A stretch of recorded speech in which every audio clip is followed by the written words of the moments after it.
안녕하세요. 역사의 거대한 흐름 속에서 부의 비밀을 탐사하는 시간입니다. 경제 위기라는 거대한 폭풍이 몰아칠 때 당신의 소중한 자산을 어디에 피신시켜야 할까요? 사람들은 5천년 역사가 증명한 금이라는 안전한 항구를 떠올립니다. 혹은 신이 더 이상 만들지 않는다는 부동산이라는 단단한 대지에 닻을 내리고 싶어 합니다. 세계의 모든 거래가 통하는 달러라는 막강한 군함에 올라타면 안전할 것이라 믿기도 하죠. 하지만 역사의 파도를 깊이 파헤쳐보면 이 모든 믿음이 어떻게 처참하게 부서졌는지에 대한 기록이 생생하게 남아있습니다. 록펠러, 로스차일드, 워렌 버핏과 같은 진짜 부자들은 폭풍우가 몰아칠 때 이 안전하다는 항구들로 피신하지 않았습니다. 오히려 그들은 폭풍의 눈으로 뛰어들었습니다. 그들은 위기를 피하지 않고 오히려 간절히 기다렸습니다. 왜였을까요? 그들만이 알고 있던 진짜 안전자산의 정체는 무엇이었을까요? 오늘 그 충격적인 비밀의 문을 엽니다.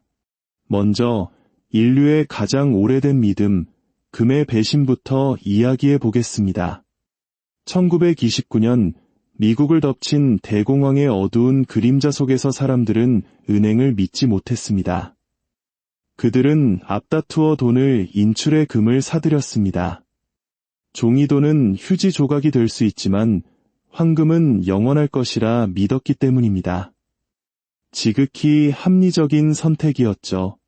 하지만 1933년 루스벨트 대통령은 행정명령 6102호라는 무시무시한 명령을 내립니다. 모든 국민과 기업은 보유한 금을 정부에 반납하라. 이것은 권고가 아닌 강제였습니다. 금을 숨기다 적발되면 1만 달러의 벌금과 최대 10년의 징역형에 처해졌습니다. 금을 가졌다는 이유만으로 하루아침에 범죄자가 될 수 있는 세상이 온 것입니다. 정부는 왜 이런 극단적인 조치를 취했을까요? 당시 미국은 금본위제, 즉금 보유량만큼만 달러를 찍어낼 수 있었습니다. 경제를 살리기 위해 돈을 더 풀어야 했지만 금이 부족했던 것이죠. 결국 정부는 국민들의 금을 강제로 빼앗는 방법을 택했습니다. 정부는 온스당 20.67달러라는 고정된 가격에 금을 사들였습니다. 시장 가격은 무시되었습니다. 선택권은 없었습니다. 이 길을 대비해 금을 모아왔던 평범한 사람들은 피눈물을 흘리며 평생 모은 금을 헐값에 넘겨야 했습니다. 그런데 진짜 비극은 그 다음에 일어났습니다. 1년 뒤인 1934년 정부는 금 가격을 온스당 35달러로 기습 인상합니다. 국민들에게서 20.67달러에 강제로 빼앗은 금의 가치를 1년 만에 70%나 올려버린 겁니다. 국민의 재산으로 정부가 이익을 본 셈입니다.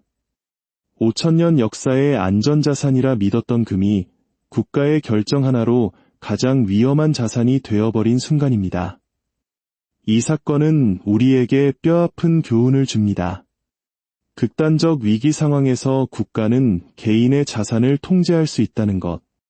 아무리 안전해 보이는 자산이라도 정부의 힘 앞에서는 무력해질 수 있다는 사실입니다. 이는 마치 우리가 1997년 외환위기 때 나라를 살리겠다며 장롱 속에 있던 돌반지, 결혼반지까지 내놓았던 그 순수한 마음과는 전혀 다른 부의 냉혹한 이면을 보여주는 듯합니다. 금이 정부에 의해 배신당할 수 있다면 내 발밑에 이 땅, 부동산은 영원히 안전하지 않을까요? 땅은 절대 배신하지 않는다는 말은 한국인들에게 거의 종교와 같은 믿음입니다. 이 믿음이 얼마나 위험할 수 있는지 1989년 일본으로 시간여행을 떠나보겠습니다. 당시 일본은 그야말로 버블의 절정이었습니다. 도쿄 23구의 땅값 총액이 미국 전체의 땅값을 합친 것보다 비쌌습니다. 사람들은 땅값은 절대 떨어지지 않는다는 부동산 불패 신화에 취해 있었습니다. 은행은 너도 나도 대출을 권했고 평범한 직장인들까지 빚을 내어 부동산을 사들였습니다.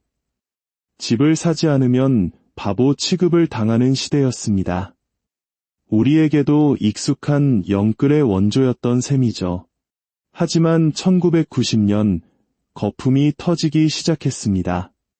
처음에는 일시적인 조정이라 여겼지만 땅값은 끝없이 추락했습니다. 10년, 20년, 그리고 35년이 지난 지금까지도 일본의 부동산 가격은 1989년의 고점을 회복하지 못했습니다. 한 세대가 통째로 사라진 것입니다. 30살에 내 집 마련의 꿈을 이룬 청년은 은퇴를 앞둔 65세가 되어서도 여전히 대출 원금조차 갚지 못한 신세가 되었습니다. 자산이라고 믿었던 집이 평생을 짓누르는 빚더미가 된 것입니다. 이들을 주택 난민이라 불렀습니다. 집이 있지만 그 집에 갇혀버린 난민이 된 것이죠. 여기서 핵심은 땅값이 떨어진 것 자체가 문제가 아닙니다. 감당할 수 없는 빚을 내서 샀다는 것이 비극의 씨앗이었습니다. 이는 비단 일본만의 이야기가 아닙니다. 2008년 미국 서브프라임 모기지 사태도 똑같은 패턴을 반복했습니다. 시간을 더 거슬러 올라가 볼까요? 조선시대 양반들은 모든 것을 팔아도 땅만큼은 지키려 했습니다. 조상에게 물려받은 토지가 가문의 근본이라 믿었기 때문입니다. 하지만 시대의 변화를 읽지 못하고 땅에만 집착했던 수많은 양반 가문들은 결국 몰락의 길을 걸었습니다. 역사는 분명히 경고하고 있습니다. 모두가 절대 안전하다고 확신하며 빚을 내달려드는 자산은 더 이상 안전자산이 아니라는 것을 말입니다. 금도 부동산도 위험하다면 도대체 무엇을 믿어야 할까요? 많은 분들이 현금은 쓰레기라고 말합니다. 가만히 두면 인플레이션에 의해 가치가 녹아내리기 때문이죠. 역사상 가장 위대한 투자자 워렌 버핏 역시 현금은 쓰레기다 라는 말을 했습니다. 이 말만 들으면 당장 현금을 모두 주식이나 부동산으로 바꿔야 할 것 같습니다. 맞는 말입니다. 평상시에 현금은 가만히 두면 구매력이 계속 떨어집니다. 하지만 여기서 우리는 이상한 점을 발견하게 됩니다. 현금은 쓰레기라고 말한 워렌 버핏의 회사 버크셔 해서웨이의 금고에는 2024년 기준 약 450조 원이라는 상상조차 힘든 규모의 현금이 쌓여 있습니다. 말과 행동이 달라도 너무 다릅니다. 왜일까요? 버핏의 진짜 의도는 그의 행동 패턴에서 드러납니다. 그는 평상시에는 좋은 투자처가 없으면 절대 투자하지 않고 현금을 꾸준히 모읍니다. 그러다 위기가 터져 모든 자산 가격이 폭락하고 사람들이 공포에 질려 모든 것을 팔아치울 때 그는 비로소 금고를 열고 쇼핑을 시작합니다. 2008년 금융위기 때 모두가 파산의 공포에 떨며 도망칠 때 버핏은 골드만삭스와 제너럴 일렉트릭 같은 초우량 기업들의 주식을 헐값에 사들였습니다. 위기가 끝나고 경기가 회복되자 그가 헐값에 주워 담은 자산들의 가치는 몇 배로 뛰어올랐습니다.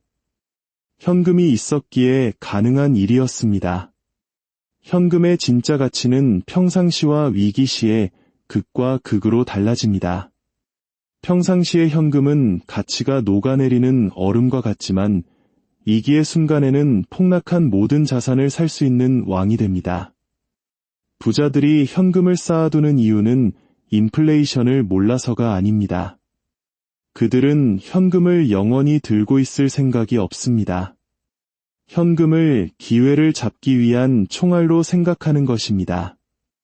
이기라는 결정적인 사냥의 순간을 위해 묵묵히 총알을 준비하며 기다리는 노련한 사냥꾼처럼 말입니다. 이제 마지막 퍼즐 조각, 달러에 대해 이야기해 보겠습니다.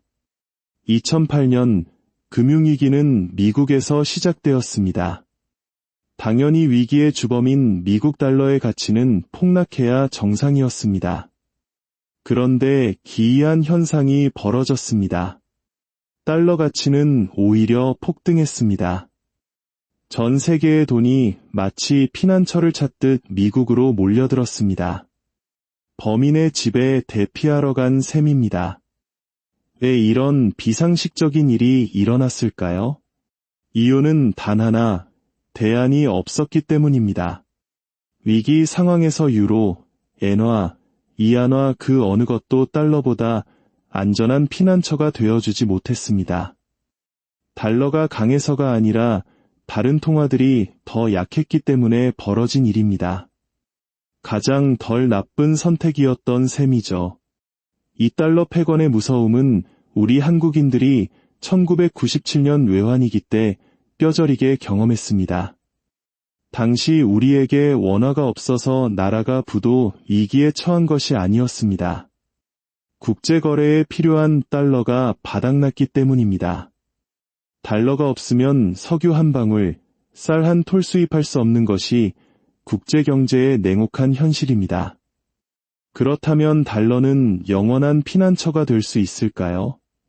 역사에서 영원한 것은 없었습니다. 한때 세계를 지배했던 스페인의 은, 네덜란드의 길더, 영국의 파운드도 결국 역사의 뒤안길로 사라졌습니다. 최근 중국, 러시아를 중심으로 한 브릭스 국가들은 달러의 지배에 도전하며 자국통화 결제 시스템을 만들고 있습니다. 물론 당장 달러의 시대가 끝나지는 않을 겁니다. 하지만 균열은 이미 시작되었습니다. 현재 가장 강력해 보이는 달러 역시 영원한 안전자산은 아닐 수 있다는 뜻입니다. 자, 이제 모든 조각들이 맞춰졌습니다. 금은 국가에 빼앗길 수 있고 부동산은 거품이 꺼지면 30년 넘게 회복되지 않을 수 있습니다. 현금은 평소의 가치가 녹아내리고 달러의 패권은 영원하지 않습니다. 모든 것에는 함정이 있었습니다. 그렇다면 대체 역사 속 진짜 부자들은 무엇을 믿고 어떻게 행동했을까요? 드디어 그들의 비밀을 공개할 시간입니다. 석유왕 록펠러는 이런 말을 남겼습니다. 거리에 피가 낭자할 때가 바로 살 때다. 로스차일드 가문에는 200년간 내려오는 원칙이 있습니다. 대포 소리가 들릴 때 사고 트럼펫 소리가 울릴 때 팔아라. 이 무시무시한 격언들의 의미는 하나입니다.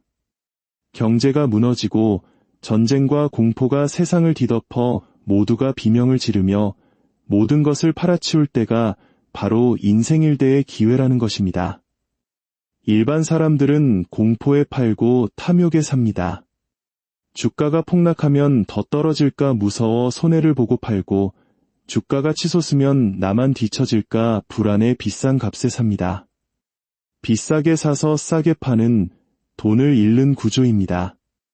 하지만 부자들은 정확히 반대로 행동합니다.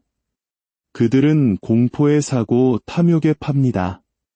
모두가 두려움에 떨며 도망칠 때 그들은 시장에 들어가 폭락한 자산을 헐값에 삽니다. 그리고 시장이 과열되어 모두가 축배를 들 때 그들은 조용히 빠져나옵니다. 싸게 사서 비싸게 파는 돈을 버는 구조입니다. 이것이 어떻게 가능할까요? 바로 앞서 말한 현금이라는 총알과 위기가 지나갈 때까지 기다릴 수 있는 인내심이 있기 때문입니다. 결국 부자들의 진짜 안전자산은 금도, 부동산도, 달러도 아니었습니다. 그것은 바로 공포를 견디는 능력이었습니다. 남들이 패닉에 빠질 때 냉정함을 유지하는 심리적 단단함, 그것이 바로 불을 가르는 결정적인 차이였습니다. 이제 우리는 역사가 남긴 부의 비밀 지도를 손에 쥐었습니다. 그렇다면 2025년을 살아가는 우리는 이 지도를 어떻게 활용해야 할까요? 첫째, 모두가 안전하다고 외칠 때 의심해야 합니다. 역사는 언제나 모두의 확신이 최고조에 달했을 때 무너졌습니다. 남들이 모두 좋다고 할 때 한 걸음 물러서서 냉정하게 바라보는 지혜가 필요합니다. 둘째, 현금은 쓰레기가 아니라 기회를 사는 비용입니다. 모든 자산을 한 곳에 몰아넣지 마십시오. 위기는 예고 없이 찾아옵니다. 그때를 대비한 현금은 당신에게 엄청난 선택권을 줄 것입니다. 셋째, 역사를 통해 공포를 이겨내는 훈련을 해야 합니다. 부자들의 심리적 단단함은 타고나는 것이 아니라 학습되는 것입니다. 과거의 위기들을 공부함으로써 우리는 다가올 위기 앞에서 덜 당황하고 더 현명한 판단을 내릴 수 있습니다. 오늘 우리가 함께한 이 시간처럼 말이죠. 부자들은 남들이 모르는 비밀 정보가 있었던 것이 아닙니다. 그들은 단지 역사를 알고 있었고 역사가 가르쳐준 원칙을 지켰을 뿐입니다. 오늘 이 이야기가 당신의 자산을 지키는 지혜의 작은 등불이 되었기를 바랍니다. 만약 오늘의 역사 탐사가 유익했다면 이 지혜를 주변 사람들과 함께 나눠주시길 바랍니다. 여러분의 구독과 좋아요는 더 많은 분들이 역사의 교훈을 얻도록 돕는 소중한 나눔이 됩니다.